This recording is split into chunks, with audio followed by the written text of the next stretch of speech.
Breaking news చూస్తున్నాం. నిన్న ఉమ్మడి కరీంనగర్ జిల్లాలో సీఎం రేవంత్ రెడ్డి అలాగే మాజీ సీఎం కేసీఆర్ మధ్య మాటల యుద్ధం జరిగింది.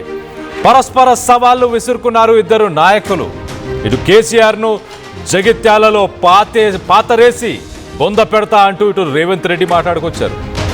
కేసీఆర్ ప్రతిపక్ష హోదాను కూడా ఊడగొట్టకపోతే నా పేరు మార్చుకుంటానంటూ సీఎం రేవంత్ రెడ్డి వ్యాఖ్యానించారు. వచ్చే ఎన్నికల్లో నువ్వో నేనో తేల్చుకుందామంటూ సవాళ్లు విసిరారు. కేసీఆర్ ఒక దరిద్రుడు, పేదలకు ఇల్లు ఇవ్వలేదు, కానీ కొడుకు బిడ్డలకు మాత్రం ఫామ్ హౌస్లు కట్టుకున్నారు అంటూ ఇటు రేవంత్ రెడ్డి సెన్సేషనల్ కామెంట్స్ చేశారు. అటు రేవంత్ పైన కూడా కేసీఆర్ ఏమాత్రం తగ్గలేదు, రెచ్చిపోయారు.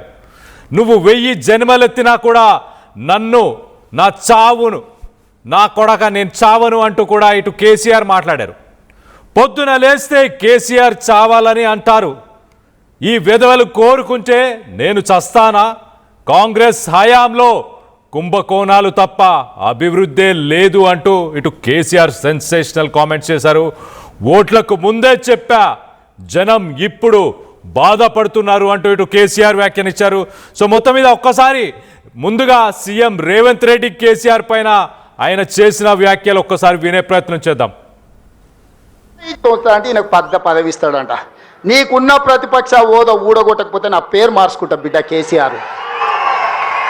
2023లో నిన్ను ఓడగొట్టిన, 2024లో నీకు గుండు సున్నా ఇచ్చిన, సర్పంచ్ ఎలక్షన్లో పాతరేసిన, మున్సిపల్ ఎన్నికల్లో ఉప్పు పాతరేసిన, జూబ్లీ హిల్స్ కంటోన్మెంట్లో నీకు గోరి కట్టిన, వచ్చేసారి ఆ గోరి మీద మా కాంగ్రెస్ పార్టీ కార్యకర్తలు జెండా ఎగరేస్తారు. ఇదే నా సవాల్, ఇదే నా సవాల్, ఇదే నా సవాల్ కాంగ్రెస్ పార్టీ కార్యకర్తల తరఫున.